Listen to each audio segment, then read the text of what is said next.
Hello, and welcome to the Shipwreck Archive. Thank you. Would you happen to have the unclaimed SS Monte Carlo? Here we are. Enjoy!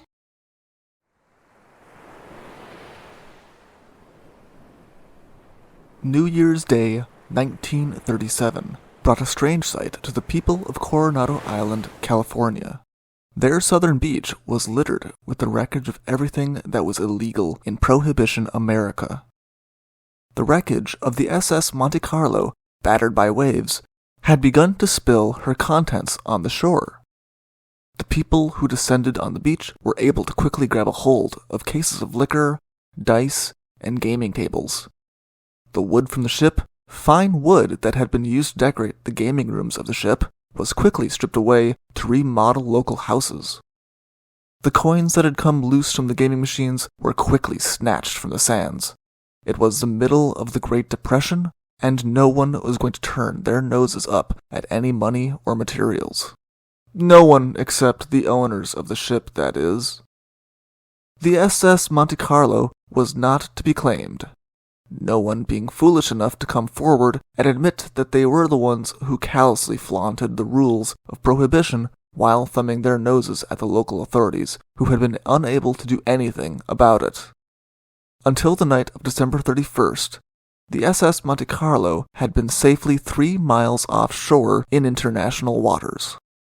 Everyone knew what sort of ship she was. Everyone from politicians to preachers on the pulpit had railed against the ship of sin. It had meant nothing so long as she just remained out of American waters. The SS Monte Carlo, with her showy gaming rooms and open bars, had been entirely transformed from her original beginnings. She had started her life as an experiment by the U.S. government.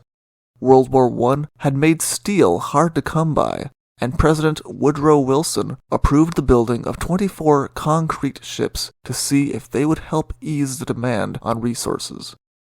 By the time the war was over, only 12 of them were built. The ones that had not been finished were sold to private businesses. Among them was the hull that was originally going to be named the Old North State. Instead, she was christened the McKittrick in 1921 by her new owners, the Associated Oil Company, and was put to use as an oil tanker. She was to continue in this entirely unassuming role until 1932, when purchased from the oil company and converted for an entirely different use. She was also given a new name to better suit her new role. She was renamed the SS Monte Carlo, a name to announce to the world exactly what sort of ship she was, and invoke the feeling of a glamorous casino. Originally, the SS Monte Carlo was stationed in the waters off the shore of Long Beach, California, with the intention of taking advantage of the crowds that were drawn to the 1932 Los Angeles Olympic Games. She was part of a small fleet that had come to rest in the waters just out of the reach of the American government along the coast of California, and as largest of the fleet, she held a certain prestige. Not satisfied with the idea that the house always won, and leaving nothing to chance, her owners were said to have loaded the dice. With such winnings, the owners were able to afford the free water taxi service that they offered for their customers to bring them to and from the gaming ships. So close to Los Angeles, the Monte Carlo was able to attract stars like Clark Gable, as well as the regular population of the city looking for a good time. The ship was moved in 1936 near Coronado, but the move did nothing to slow business. It was only when the ship was shut down for the season in November that the water taxis stopped filling the water with eager customers. Therefore, when the storm blew in on New Year's Eve, there were only 2 men on board the ship, both caretakers tasked with looking after the ship when it was not in active use. 2 men were not able to do much with a ship that had been set up to mainly stay stationary, and they were certainly not able to save her when she broke free from her anchor with the force of the gale. With the ship clearly heading towards the shore and out of their control, The men fired off rockets in distress until a Coast Guard boat came to their rescue and they were able to escape. The names of the two men have not been recorded, and they seem to have disappeared once they reached the shore. They were certainly not going to help the authorities with their inquiries about who owned the ship or what was going to be done with it. Unmanned entirely now, the SS Monte Carlo ground into the shore with the waves breaking over her and breaking her upper structure up. The storm had also began to throw the evidence of her illicit nature all over the beach for everyone to see as they woke up the next morning.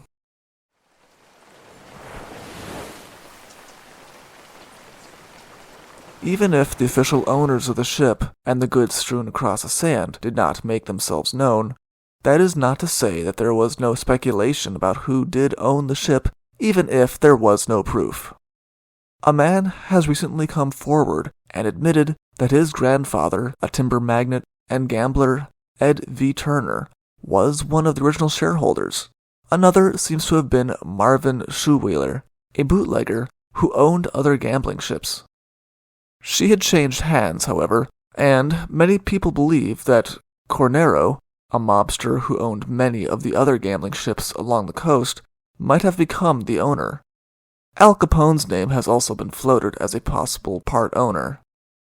Considering the wealth that had flowed through the largest of the gambling ships, it can be supposed that whoever owned the ship, their investment had been repaid already. Mob-owned or not, without an official salvage effort, the whole cleanup of the ship became a race between the locals and the city of Coronado. The city sent trucks down to haul gambling-connected items from the beach to the dump, but the lumber was in demand and of lower priority to be disposed of by the city. There was also still money on the ship. Before the ship had wrecked, the SS Monte Carlo had had gaps in her floorboards that had allowed coins to fall below, enriching the workers of the ship until the owners found out and installed linoleum.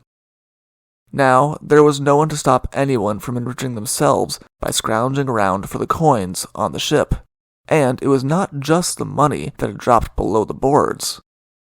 There were gaming machines still on the ship that are supposed might still have money in them, as well as money from the gaming tables that had not been collected before the ship had closed for the season. During Great Depression America, it was well worth the swim out to the wreck to collect whatever could be scrounged up. Indeed, the lure of the coins from the ship still brings out people with metal detectors to the beach of Coronado to this day.